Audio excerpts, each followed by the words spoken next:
Hello everyone and welcome back to my channel. Now I know this video is going to be a little bit of an oddball compared to everything else that I've done so far because I haven't really done any kind of Animal Crossing content myself. But I've been working on this island for roughly a year on and off, and I'm really happy with it, so I really wanted to do an island tour. I watched those videos myself. I love them personally. I know it's not everybody's like cup of tea, but nonetheless, I did want to show off this island. This is the island of Verona. It is inspired by history, so each little area has its own kind of historical inspiration, so to speak, that I will obviously explain when we get to those kind of areas. But I'm very excited to show you guys. So let's start off with the map. Here is the map of Verona. I really love the waterscaping I did on this. I kind of took inspiration from different maps I saw on the internet and kind of put them together. To me, it looked really pretty and it's been a blast to work with, to be honest. So you can kind of see that the villagers are kind of all over the place, and that's because of the little historical inspiration they each have, so their own area is kind of decorated in that sense as well. But these are the villagers that we have. So we have Boots, Lucky, Klaus, Tucker, we have Knox, Sterling, Elvis, Lionel, Vic, and Shino. I'm guessing from seeing those villagers you kind of already can tell what historical aspects I went with for each of them. But without further ado, let's just get into it. So this is the entry to my island. You can see this is the airport. So this is the entry of the island, and I really like how cute this is. So it's very pretty as well at the same time, but I really wanted something a little more overgrown and foresty, I suppose. I love the waterfalls here on the side, but if we continue up this way, you can go in two directions. So you can either go left or right. In this case, we're gonna go right through this path. You can see a little Stonehenge there. I had to include a Stonehenge, like I couldn't not include a Stonehenge. But if we cross the moat over here, we head into resident services where Knox is practicing his sword fighting, obviously. So the inspiration behind resident services and the walls around was kind of supposed to mimic a castle's court, because it kind of looks like a court in some ways, you know, the plaza with the stones. So I put castle walls around resident services, and this is kind of the overview you get with those walls. I really like how it turned out with the layers as well. I was tempted to do a third layer, but I couldn't really fit it back there because even behind the walls it's decorated as well. I really like the flag. I wanted to do something medieval because this section right here is supposed to be kind of in the medieval England section. We got our guards here. They are guarding the plaza for any people that should not be here. Oh, and there's Sterling. Hi, Sterling. Oh, he's also no sword fighting. Okay, so they're both playing. How convenient. So if we continue to come back across this moat here, there's this little path in between some cliffs that leads to a beach as well, which on this beach we have one of our little skeleton buddies. I really love this pattern. I'll try to put on the screen who made this because this is absolutely incredible. I love it. I had to include it. If we go this way, there's a little overview here where you can look up the cliffs and some waterfall. Maybe you could even sit down here, read a book or something. I think it's really cute. But if we come back and come along this path, there's some more castle walls, as you can see here. And from here, we kind of walk into the French area. So there is not a lot going on here because, again, there aren't really a lot of outdoor items that to me spoke, oh, this would be perfect in France. So I just did a painting of the French Revolution because I figured it would make sense. And this is where Lionel lives, our little Frenchman. All the villager houses are custom as well. but I will probably go over the interior of each house at the end of the video. There will be chapters down below you can click on if you want to see them, because I know not everybody cares about the interiors, but they are all custom houses, so we'll take a look at that later. You can see we have Lady Liberty here across this little pond on a tiny little island.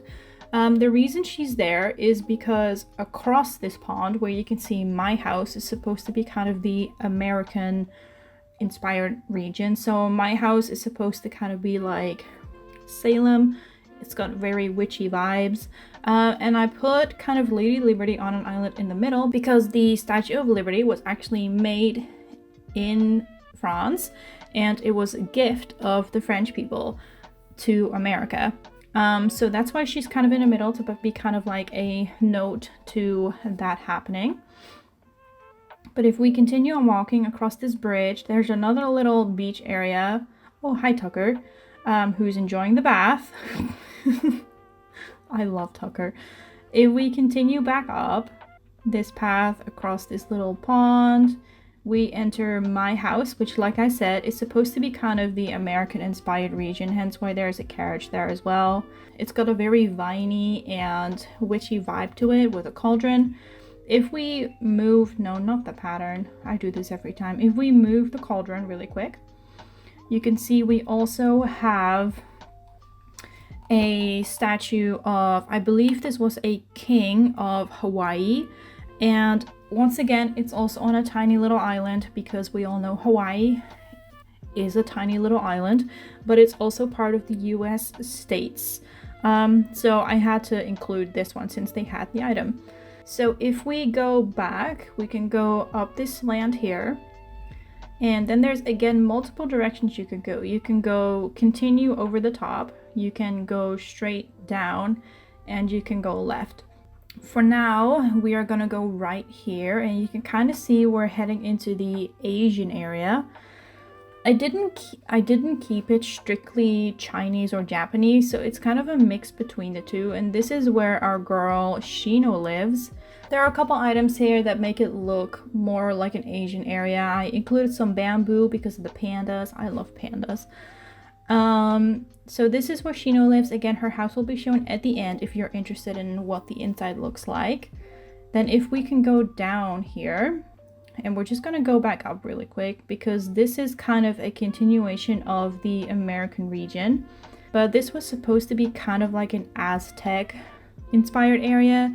There's not a lot going on because we don't really have a lot of items, but we do have a couple, like that block up there.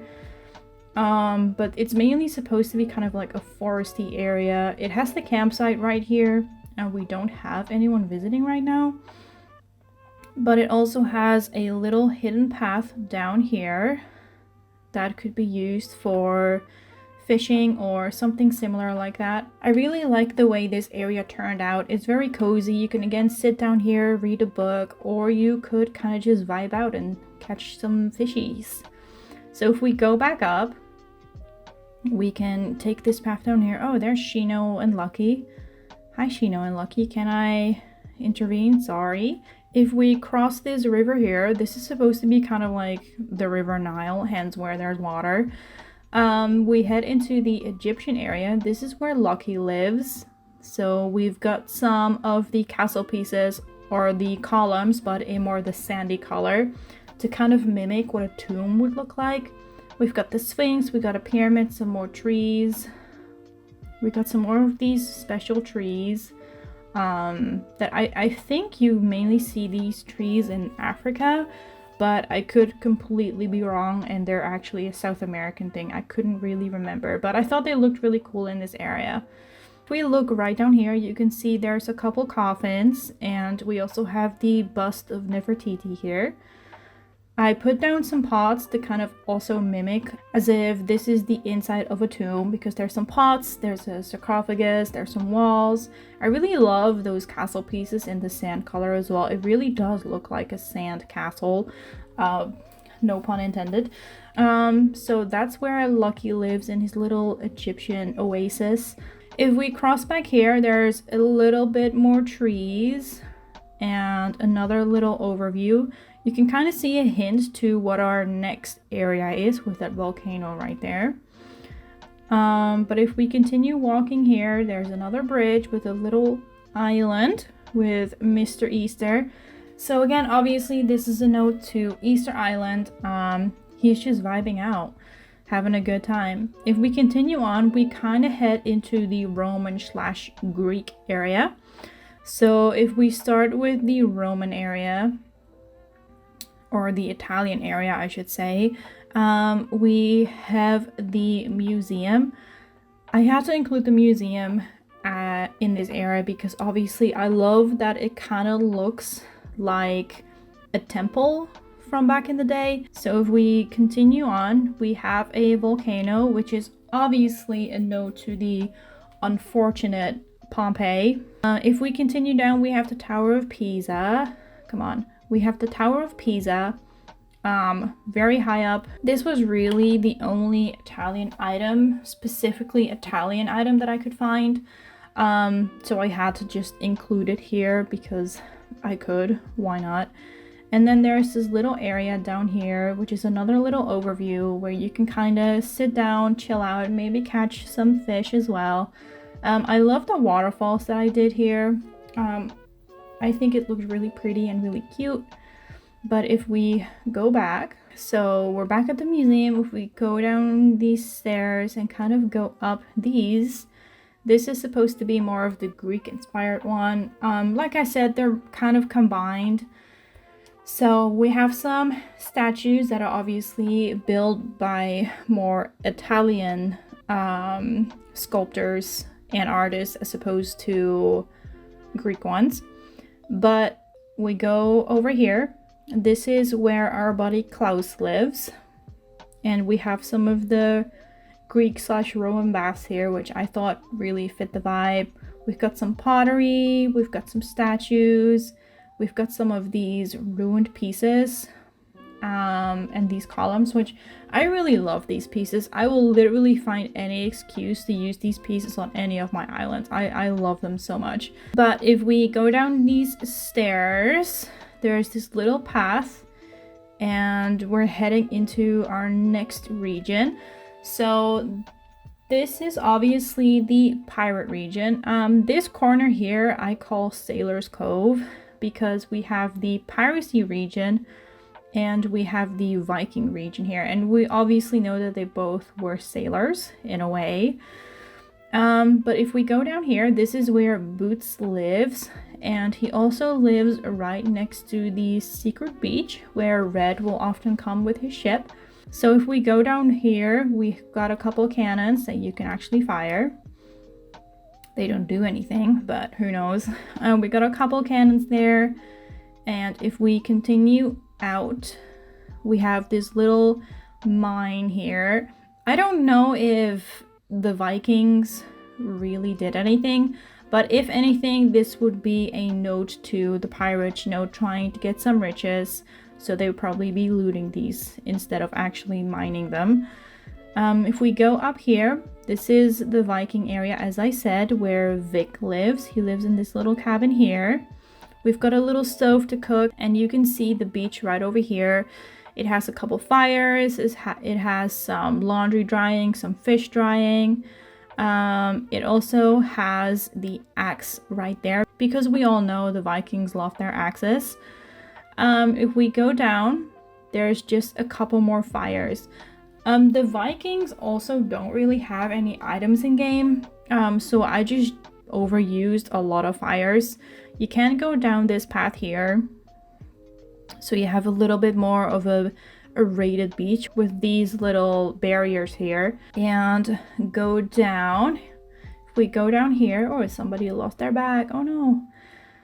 If we go down here, we kind of head into the medieval English area. I put the Viking era and the English era close together because we all know that the Vikings did come to England and kind of, you know, put down some roots. So we've got some more medieval buildings and some castle pieces. This is where Knox lives. And if we go up, we have our little friend guarding here. And if we go up more, this is where Sterling lives. He's kind of the guard of a prison, hence why there's a guard waiting right there as well. Down here is a little path with some trees that leads to a well. I figured it would be appropriate. There's a little bucket there. If we keep going up, there's some more castle pieces. This is where Elvis lives. Oh, hi Elvis. Nice to see you. His house is kind of like he's the king because he's wearing like king's robes. And the reason he is kind of the king of the area is because he really reminds me of the lion in the really old movie. It's called Bedknobs and Broomsticks. There's like a half live action, half animated part to this movie, and there's a lion in there who is also a king, and he wears kind of similar robes to our little lion buddy here. I wonder if that was actually the main inspiration behind this villager here, but I had to include him. So his house is kind of like, is decorated like he's the king. If we continue to go down, we kind of arrive back at the main square. Now, instead of going back this way, we're first gonna go down because there's another area here. You can kind of already see what kind of area. So right here we're leading into the more fossil slash caveman slash Jurassic area. So there's a bunch of fossils. If we go up here, you can see there's a tiny little dinosaur, and this is where Tucker lives, who we saw earlier. And there's some more fossils down here. Right here we have our little friend, the T-Rex, just poking out. If we cross this little bridge here, there are some more fossils. If we hop over, hop, hop. We have another large friend here. This is my favorite dinosaur, the Brachiosaurus. I had to include him. He's super tall, but I love him. There's some more castle pieces. So this is the only beach that's really decorated in a sense. I put some more of those paths we saw earlier down. And this just kind of leads across the bridge. This is where the T-Rex is. And over here, there's some more pieces. There's some more columns and more fossils. And it just keeps going. There's another fossil here. And then you kind of have another tiny little lookout here. There's a little ducky resting there, and there's a cart of flowers. If we go back to Tucker's house really quick, we will go back over here and cross over. So we're back at the main square, and looks like Knox and Sterling are still going at it. You go, Glen Coco. If we continue to go right, we kind of get into the more town square slash shopping area. If we go down, there's not really anything going on besides more waterfalls and just a kind of area to rest. There's a bench there. There are some library books, so you can grab one and take a seat. If we squeeze ourselves down here, there's another little overview of the cliffs. But if we go back, then we see obviously Nook's Cranny and also Able Sisters clothing store. So, and from there, we kind of come back into my house. So the island itself doesn't really have much of a specific flow, but I do love the way it all turned out. All the areas are almost exactly like I wanted to. I really wish there were more like items that would work for the French area right here, or even the Viking area. But there are so many items in this game, but a lot of the items are more modern. So it was kind of hard for those two areas, but I do really love how it turned out. And I'm really, really happy with it. Now that we've seen the entire island, let's take a look at these custom houses.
But that is the end of this island tour. I do hope you all enjoyed it. I'll put the dream address code in the description and on screen here right now, so you can visit it yourself if you wanted to. I've really enjoyed working on this island. It was a lot of work, but it was totally worth it, and I'm super happy with it. And I hope you guys enjoyed seeing it as well. I know some of it was streamed on Twitch months ago, but I hope you all enjoyed the tour, and you can look forward to some more Animal Crossing content, because I'll probably be starting a new island soon, and I might be doing like a weekly update video on the progress I made on that island. It's very themed, and I think it is kind of appropriate with a certain movie coming out soon. I really do hope you guys loved this video, and consider subscribing if you are excited to see some other stuff that I'm planning to do. But thank you all so much for watching, and I'll see you all in the next one. Goodbye!